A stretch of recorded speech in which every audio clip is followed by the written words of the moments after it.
자, 오늘은 15번째 시간입니다. 제목 같이 한번 읽으면서 오늘 말씀 시작하도록 하겠습니다. 제목 다 같이 시작. 바로가 포기 못한 치명적인 어리석음. 네, 바로가 포기하지 못한 치명적인 어리석음이 있었다라고 하는데 이 어리석음이 무엇인지 살펴보도록 하겠습니다. 자, 오늘은 세 번째 재앙인데요. 출애굽기 8장 16절부터 19절까지의 말씀입니다. 천천히 함께 한 목소리로 읽어보도록 하죠. 다 같이 시작. 여호와께서 모세에게 이르시되 아론에게 명령하기를 내 지팡이를 들어 땅에 티끌을 치라 하라. 그것이 애굽 온 땅에서 이가 되리라.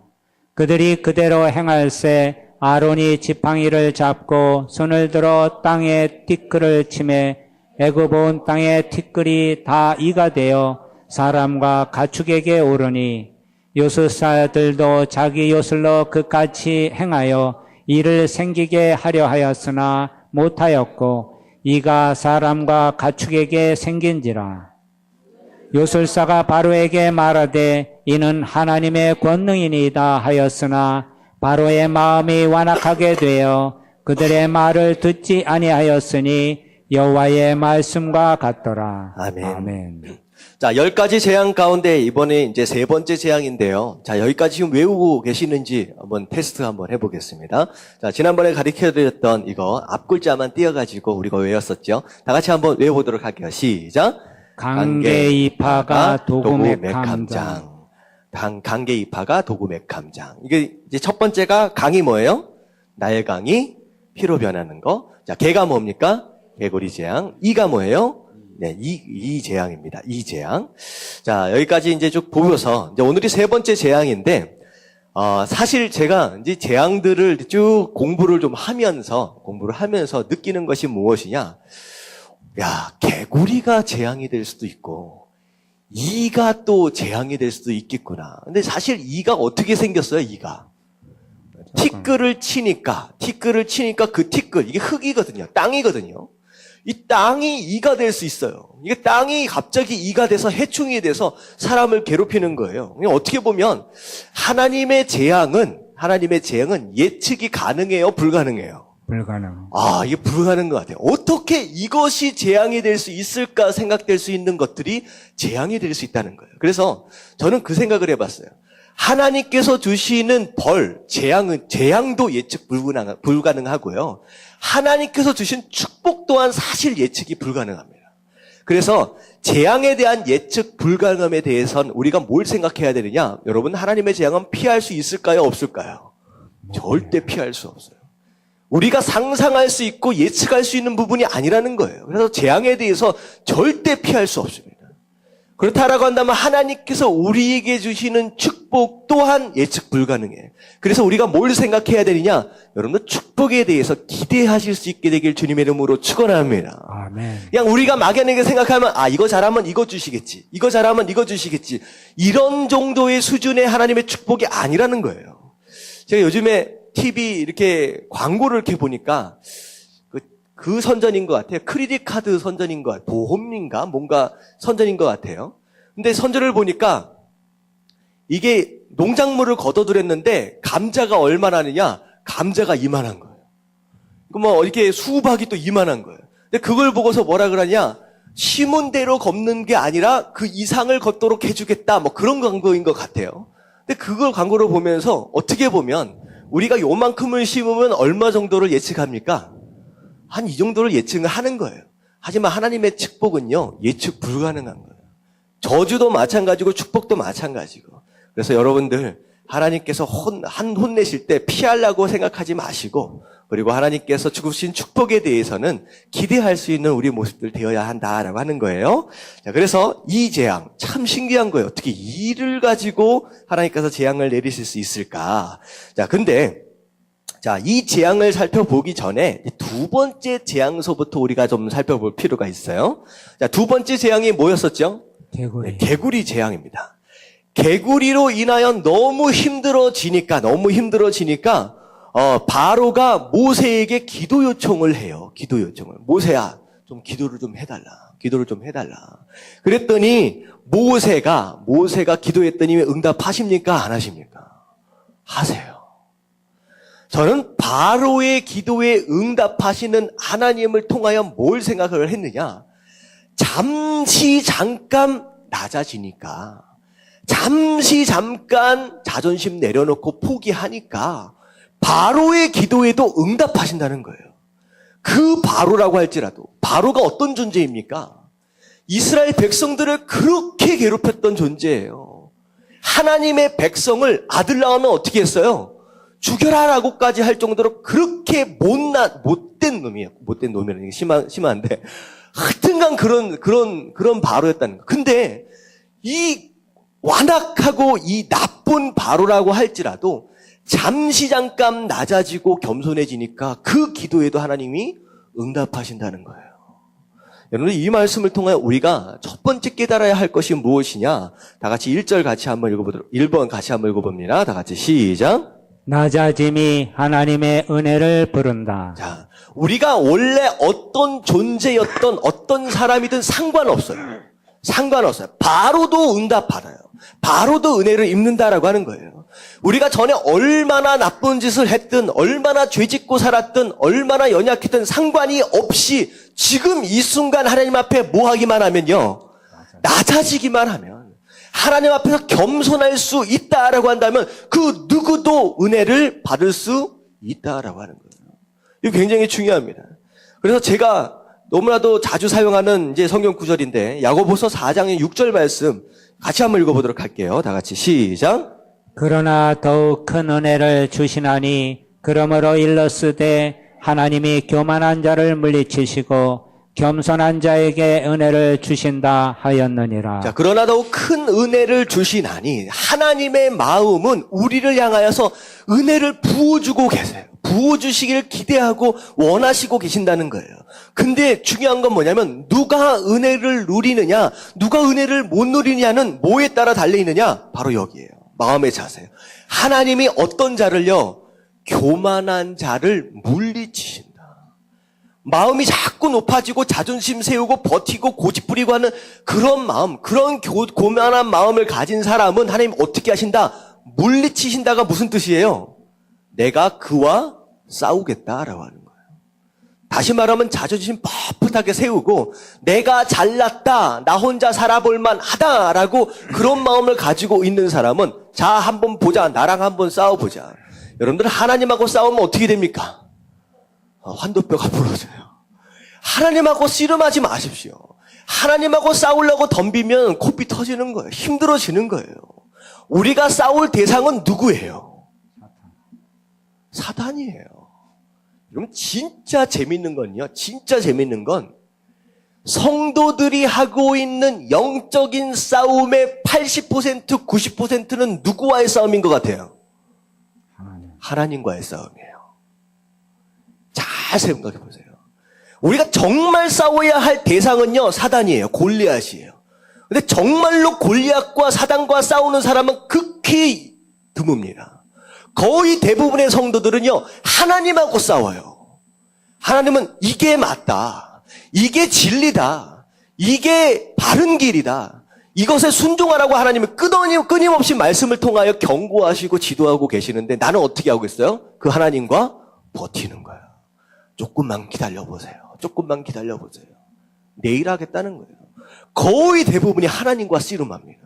인생에 보면요, 거의 80, 90%를 하나님과 싸우다가 하나님하고 버티다가 코피 터지고 환도뼈 부러지고 그러다가 결국은 마지막 순간에 오 죄인 내가 이제 옵니다, 뭐 그렇게 나오는 거예요.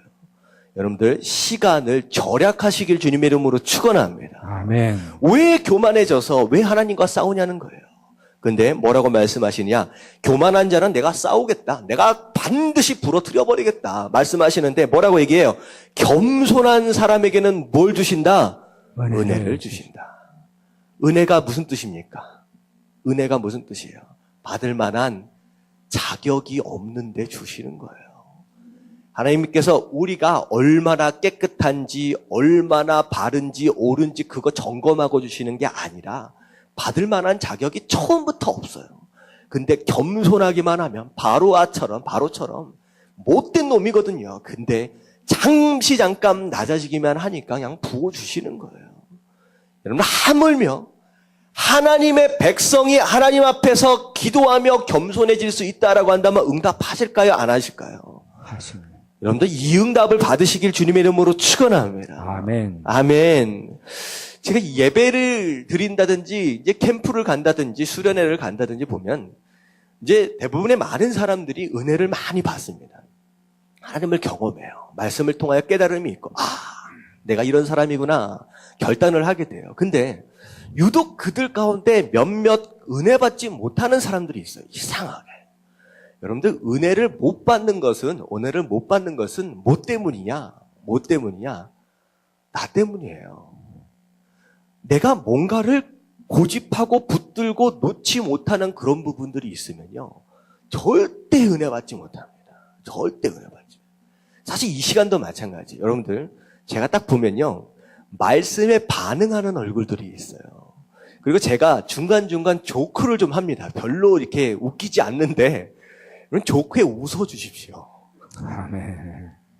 여러분들 웃을 수 있다고 하는 것은 겸손하다는 뜻이에요. 아멘. 지금도 안 웃는 사람이 있어. 여러분 겸손하면요. 어떤 조크에도 웃을 수 있어요. 웃으면요. 마음이 탁 풀어집니다.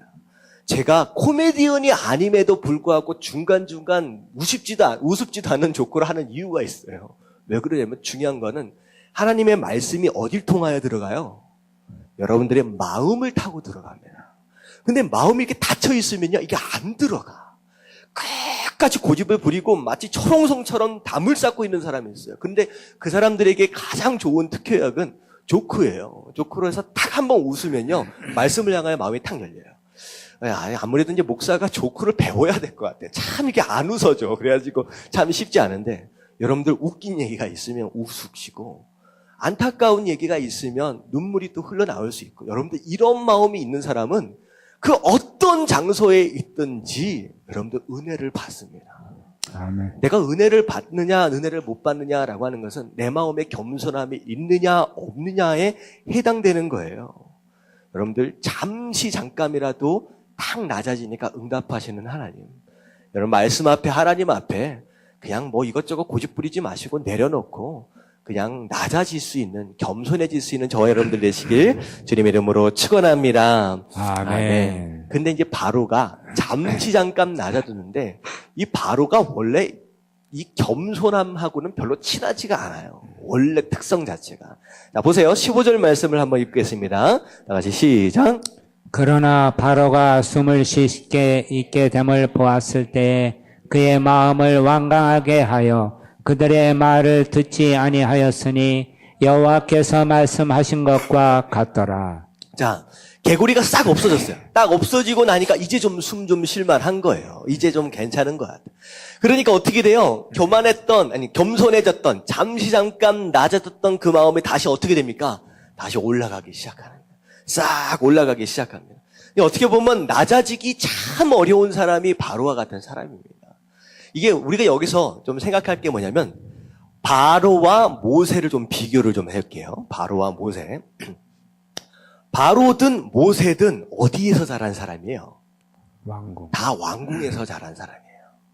그러니까 어떻게 보면 이때 당시의 바로와 지금 바로를 만나고 있는 모세와 함께 형제처럼 왕궁에서 자랐을 가능성이 굉장히 높습니다. 이게 정확하지는 않아요.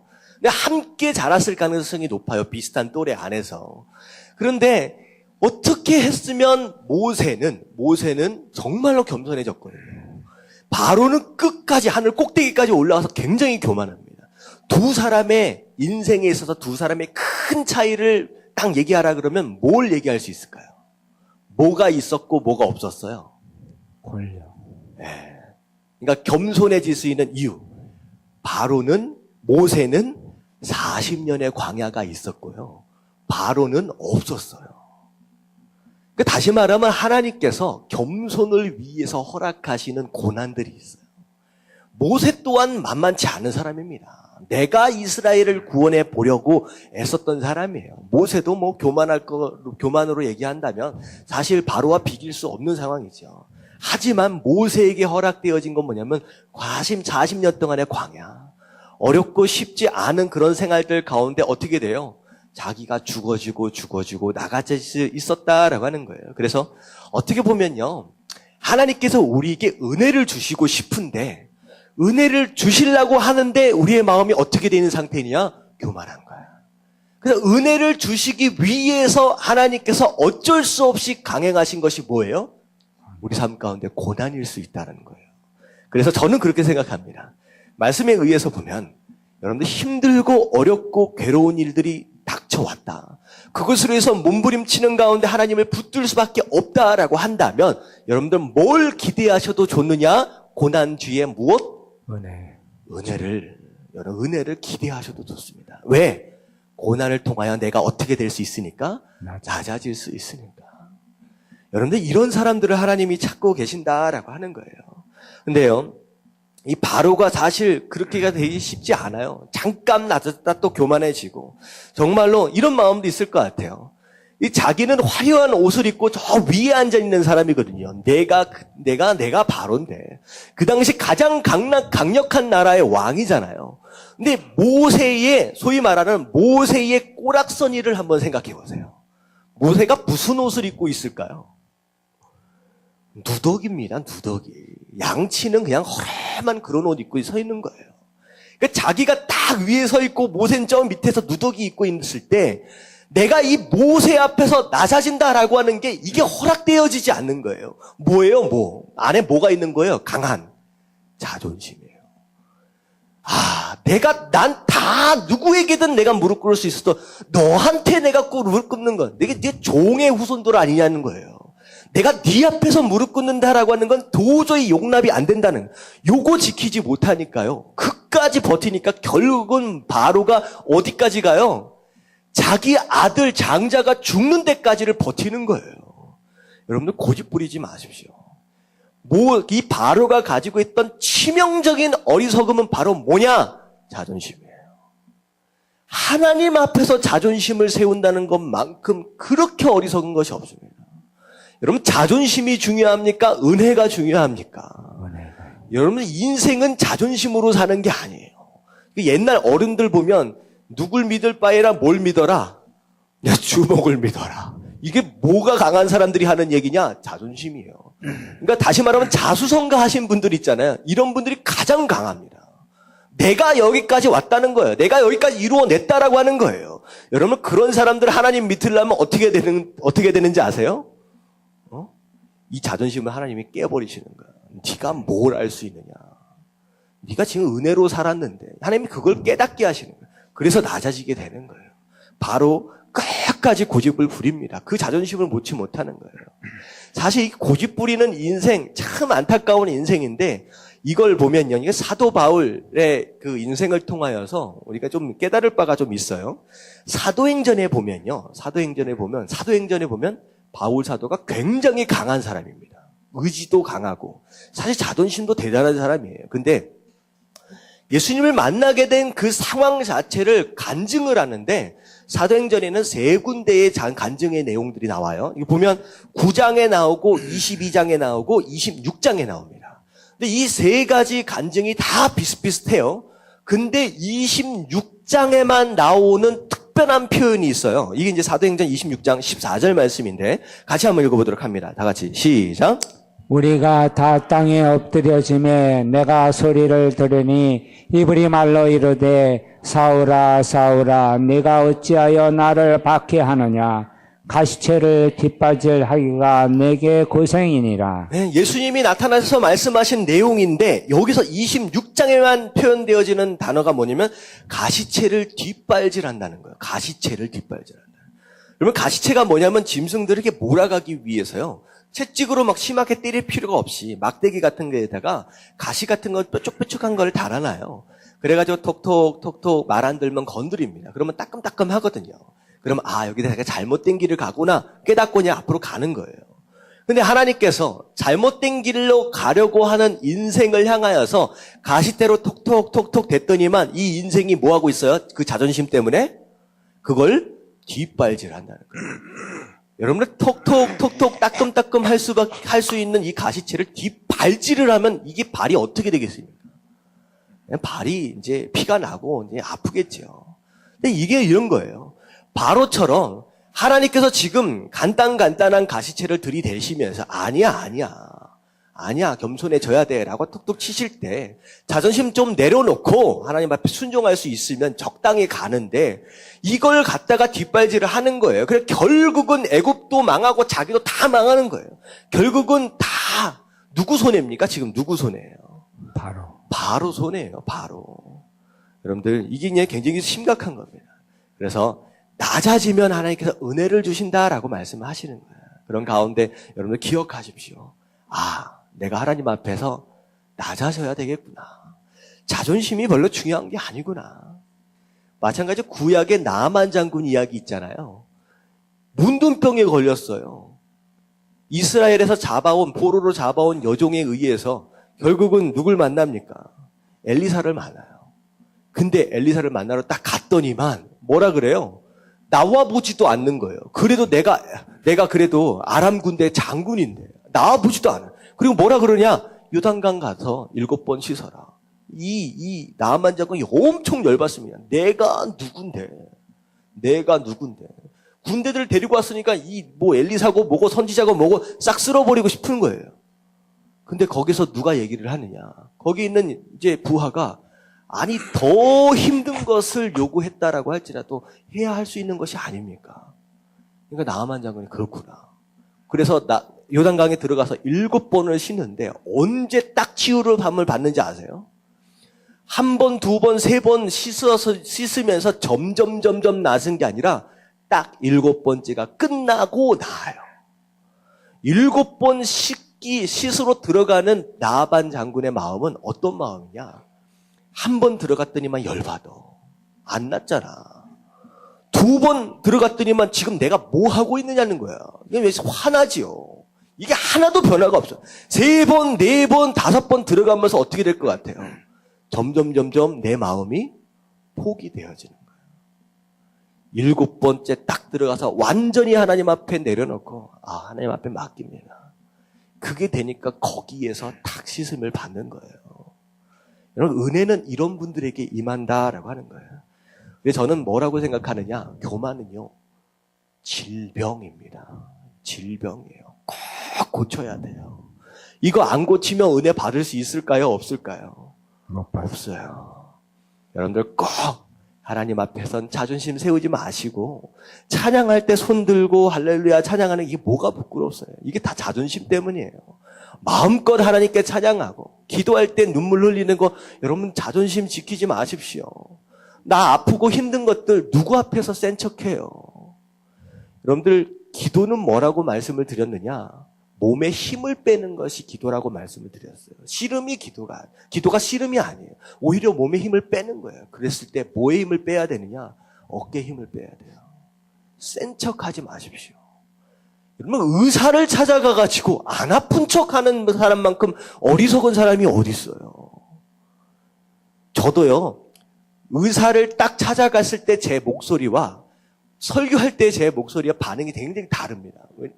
의사한테 딱 찾아가면요. 여러분들 잘 생각해 보세요. 의사한테 가면요. 이 시작하는 목소리 톤서부터 달라요. 선생님 하면서 시작해요. 무슨 뜻이에요? 선생님 제가요. 무슨 뜻이에요? 제가 너무 아파요. 의사를 찾아가서는 아픈 데를 아픈 척이 아니라 아프다라고 얘기할 줄 알면서 치유하시는 영적인 의사 하나님 앞에 나와서는 왜 센 척하느냐라고 하는 거예요. 여기는 그 자존심 때문이에요. 여러분들 기억하는 마음으로 다시 한번 읽어볼게요. 어떤 말씀이냐? 야고보서 4장 6절 말씀 다시 한번 읽겠습니다. 시작.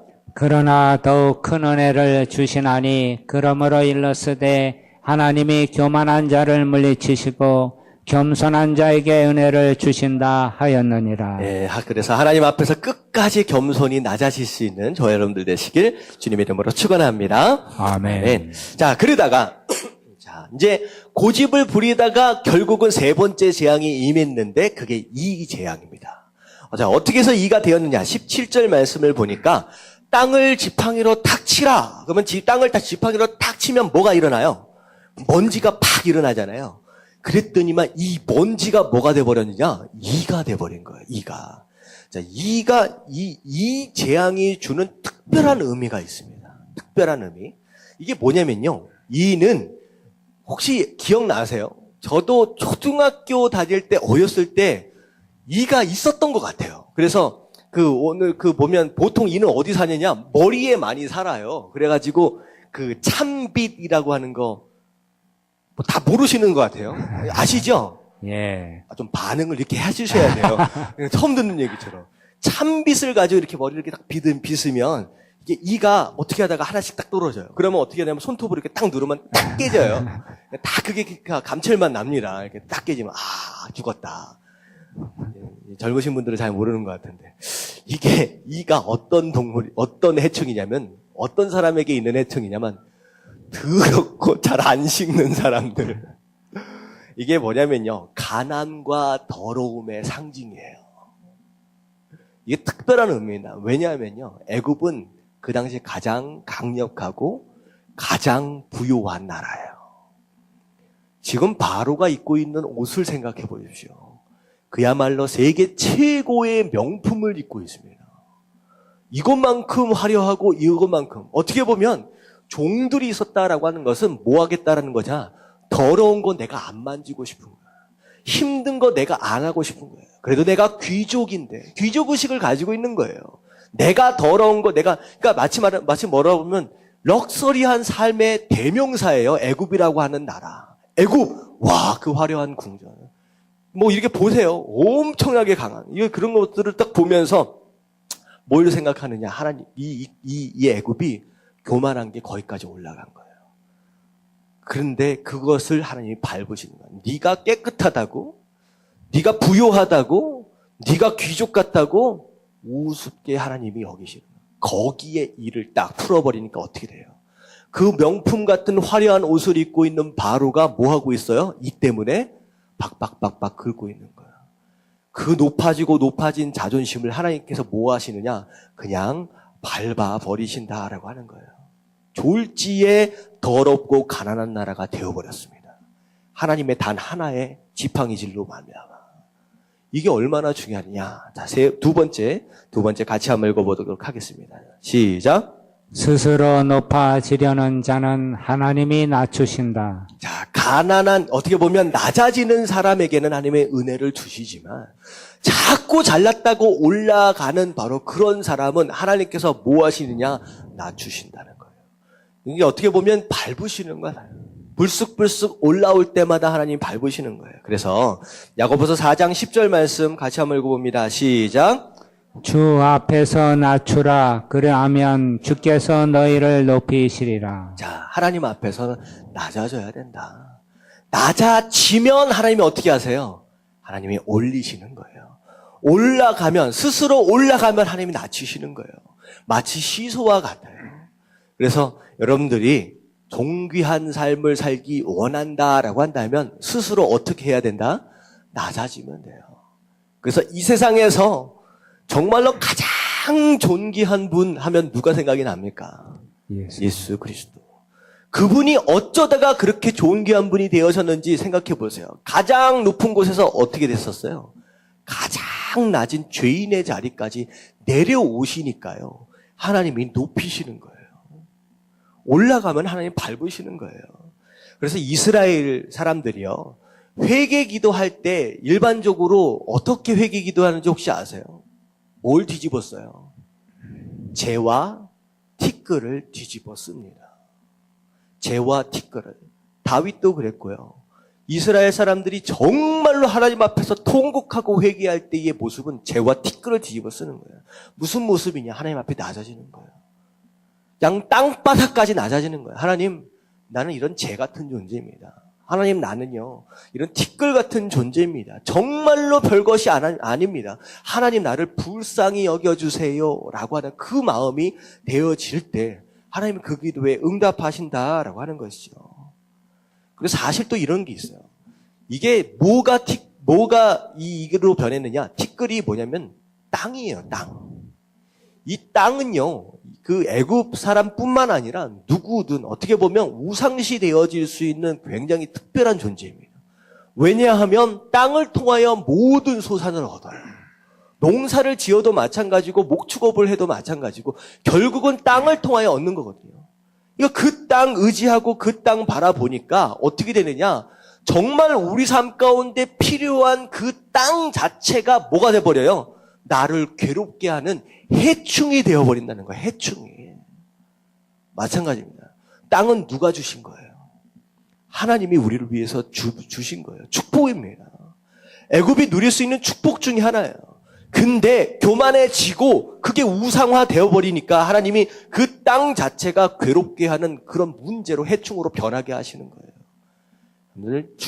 오늘 그 중요한 내용은 무엇이냐? 하나님 앞에서 낮아지라는 거예요. 겸손해지라라고 하는 거예요. 철저하게 하나님 앞에 겸손해지심으로 말미암아 땅의 소산과 우리에게 주신 축복의 은혜를 여러분들 마음껏 누리실 수 있는 저와 여러분들 되시길 주님의 이름으로 축원합니다. 아멘. 아멘. 자, 그랬는데, 자, 이게 세 번째 재앙인데, 여기서부터 이제 요술사들의 이제 상황이 달라지기 시작합니다. 첫 번째, 두 번째 재앙, 어떻게 보면 뱀까지 생각하면 이제 세 가지 이렇게 기적들 있잖아요. 이제 지팡이가 뱀으로 변하는 그것까지 생각하면, 거기까지는, 두 번째 재앙까지는 요술사들이 다 어떻게 할 수 있었느냐? 똑같이 따라할 수가 있었습니다. 근데 오늘 말씀을 18절에 보면 18절 같이 한번 읽어볼게요. 다 같이 시작. 요술사들도 자기 요술로 그같이 행하여 이를 생기게 하려 하였으나 못하였고 이가 사람과 가축에게 생긴지라. 자, 어떻게 됐느냐? 흉내를 딱 내보려고 했는데 이젠 돼요, 안 돼요? 안 되는 거예요. 이게 이제 인간의 한계입니다. 어느 정도까지는 이게 요술사들이든 귀신든 좀 따라할 수 있어요. 하지만 따라할 수 없는 한계를 만났다라고 하는 거예요. 중요한 건 뭐냐면 참 요술사들이 겸손한 사람이에요. 자, 보세요. 19절 말씀 다 같이 시작. 요술사가 바로에게 말하되 이는 하나님의 권능이니이다 하였으나. 여기까지요. 요술사가 바로에게 뭐라고 고백하느냐? 이것은 우리가 흉내낼 수 없는 이것은 누구의 권능이라고요? 하나님의 권능입니다라고 인정을 합니다. 이건 하나님만이 하실 수밖에 없는 일입니다라고 고백을 하는 거예요. 이렇게. 근데요, 여기서 얘기하고 있는 권능이라고 하는 이 단어를 원어로 보면요, 어떤 뜻이 있느냐? 하나님의 손가락입니다라는 뜻이 있어요. 자, 이것은 하나님의 손가락입니다라고 하는 표현이에요. 자, 이 표현이 어디서 나오냐면 시편 8편 3절 말씀에 나오는 내용입니다. 같이 한번 읽어볼게요. 시편 8편 3절 말씀 시작. 주의 손가락으로 만드신 주의 하늘과 주께서 베풀어 두신 달과 별들을 내가 보오니. 자, 여기서 비슷한 표현입니다. 이게 뭐냐면 주 하나님의 손가락입니다라고 하는 그 손가락 안에 들어있는 의미가 무엇이냐? 하늘에 있는 달과 해와 별들을 뭐 하신 분? 창조하신 분. 다시 말하면 이 손가락은 창조주 하나님에 대한 신앙이에요. 이 요술사가 뭐라고 얘기하느냐? 이것은 우리가 할 수 있는 그 정도 수준이 아니라 누구만 가능해요? 창조주 하나님만, 이 땅을 만드신 창조주만이 할 수 있는 바로 그것입니다라는 고백을 하는 거예요. 자, 이랬을 때 사실 이 바로가 그렇구나라고 해서 들었으면 좋을 것 같은데 들어요, 안 들어요? 안 들어요. 이게 안 들어요. 그렇게 하나님의 권능입니다, 하나님의 손가락입니다 라고 얘기를 했음에도 불구하고 바로의 마음이 완악하게 되어 그들의 말을 듣지 아니하였다라고 얘기를 합니다. 자, 듣지 않았다라고 하는 것은 곧 무엇을 의미하느냐? 바로는 요술사의 말을 듣고 싶어서 들었던 것이 아니라, 믿을 만해서 들었던 것이 아니라 뭐에서 들은 거예요? 요술사가 자기가 듣고 싶은 얘기를 하고 있기 때문에 들었다는 거예요. 그러니까 믿을 만해서 들은 게 아니에요. 내가 듣고 싶은 얘기, 내가 믿고 싶은 얘기를 해주니까 그냥 들은 거예요. 여기서 우리가 생각할 게 뭐냐면, 이게 지금 출애굽기 말씀을 통해서 계속 반복적으로 하고 있는 말씀이에요. 3번 같이 한번 읽어봅니다. 3번 시작. 말씀에 대한 영적인 편식은 심각한 장애를 만든다. 예, 영적인 편식입니다.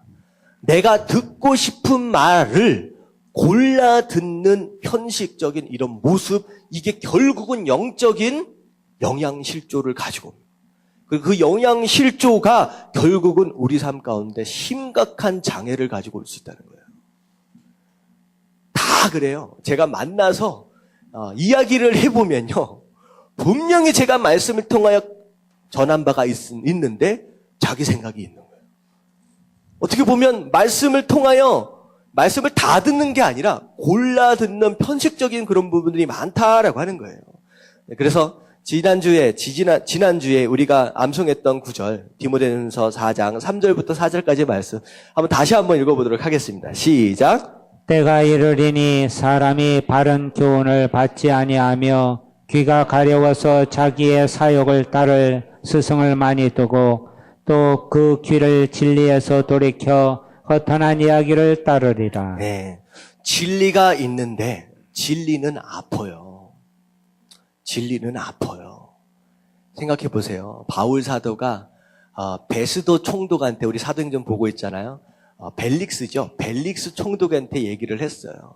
의에 대해서 얘기하고 절제에 대해서 얘기하고 심판에 대해서 얘기를 하니까 벨릭스 총독이 뭘 느꼈느냐? 아픔을 느꼈어요. 두려움을 느꼈어요. 찔림을 얻는 거예요. 여러분, 진리는 반드시 찔림이 있습니다. 근데 어떻게 해요? 다음에 다시 부를게. 다음에 하자라는 거예요. 이런 겁니다. 진리는 써요. 하지만 내가 듣고 싶은 그 얘기는 내 입에 답니다. 근데 사람들이 어떻게 되느냐? 단 말씀을 따라서 간다라고 하는 거예요. 내 입에 맞는 말씀을 따라 간다라고 하는 거예요. 이 바로가 바로 그 상황입니다. 어떻게 되느냐? 나에게 단 얘기를 해줄 때에는 요실사 얘기를 듣는데, 나에게 내가 듣고 싶지 않는, 정말로 듣고 싶지 않은 그 얘기를 하니까 요술사 이야기를 들었어요? 안 들었어요? 이제는 안 듣는다라고 하는 거예요. 이제는 안 듣는다. 이제는 바로가 혼자가 되어집니다. 혼자. 여러분들, 교만해지고 자존심 세우고 끝까지 하나님 앞에서 고집을 부리는 사람의 마지막은 뭐가 되느냐? 홀로 남습니다. 지금 누군가가 옆에 막 있는 것 같지요? 끝까지 하나님 앞에서 고집을 세우고 버티고 있으면요, 교만해지면요, 인생이 마지막, 이제 인생의 가을이 오는 시기 정도 되면요, 어느 순간 나 혼자 남게 되는 외로움을 느끼게 돼요. 이게 뭐 때문이냐? 내가 하나님 앞에서 교만했기 때문에. 내가 하나님 앞에서 낮아지지 않았기 때문에. 내가 하나님 앞에서 고집 부리고 버텼기 때문입니다. 여러분들, 혼자 남았을 때 외로워 눈물 흘리지 마시고요. 여러분들, 누군가 옆에 있을 때, 요술사라도 옆에서 좋은 조언을 해줄 수 있을 때, 여러분들 그 얘기를 들으시길 주님의 이름으로 축원합니다. 아멘. 제가 마지막으로 하나만 얘기 드릴게요. 가장 저주 중에 저주는 무엇이냐? 이런 요술사와 같은 사람, 옆에서 바른 얘기라도 중간에 해줄 수 있는 사람, 나만 장군처럼 옆에서 좋은 조언을 해줄 수 있는 그 사람마저 없는 사람이 가장 저주받은 인생이에요. 저는 어느 사건을 통하여 제가 느끼느냐? 다윗과 사울의 인생을 한번 보십시오. 사울이 저주를 딱 받는 순간 하나님이 떠나셨어요. 그 이후로 그 어떤 선지자도 사울을 찾아가지 않습니다. 다시 말하면 바른 얘기를 해줄 수 있는 사람이 하나도 없는 거예요. 말씀이 떠나버렸어요. 사울은 끝까지 저주받은 인생을 가는 거예요. 하지만 아무리 심한 죄를 지었던 다윗이라고 할지라도 다윗은요, 인생 마지막 순간까지 바울을 위해서 사무엘 선지자, 나단 선지자, 여러 선지자를 통하여서 바른 얘기를 하는 사람들이 계속 찾아가요. 말씀이 옆에 있는 거예요. 그러니까 바울은 축복받은 인생이 되는 거예요. 높아지라고 하지 마십시오. 다윗처럼 죄 지으면 낮아지는 거예요. 티끌 뒤집어 쓰고 벽엔마루가 젖도록 기도하는 거예요. 여러분, 그 사람에게서는 하나님의 말씀이 떠나지가 않습니다. 자, 오늘 말씀, 자, 제목 다시 한번 읽으면서 정리하도록 하겠습니다. 다 같이 시작. 바로가 보기 못한 치명적인 어리석음. 자, 이 어리석음은 무엇이냐? 자존심이에요. 하나님 앞에서만큼은 자존심을 세울 필요가 없다라고 하는 거. 그래서 첫 번째, 다 같이 시작. 낮아짐이 하나님의 은혜를 네, 보른다. 낮아지기만 하면 바로도 은혜를 받는다. 자, 2번 시작. 스스로 높아지려는 자는 하나님이 낮추신다. 네, 그 멋있어 보이고 그 자존심 높은 그 바로 진짜 더럽고 지저분한 나라로 한순간에 만들어버리시는 게 하나님이에요. 높아지려니까 그냥 밟아버리시는 거죠. 세 번째, 다 같이 시작. 말씀에 대한 영적인 편식은 심각한 장애를 만든다. 여러분들 가려듣지 마시고 쓴소리라도 들으십시오. 그게 낮아지는 마음이에요. 그래야 여러분 말년에 외로워지지 않습니다. 외로워지지 않아요. 여러분들 끝까지 말씀에 순정함으로 말미암아 그리고 겸손하게 낮아지심으로 말미암아 하나님께서 예비하신 은혜와 축복들을 다 누리시는 저와 여러분들 되시길 주님의 이름으로 축원합니다. 아멘. 아멘.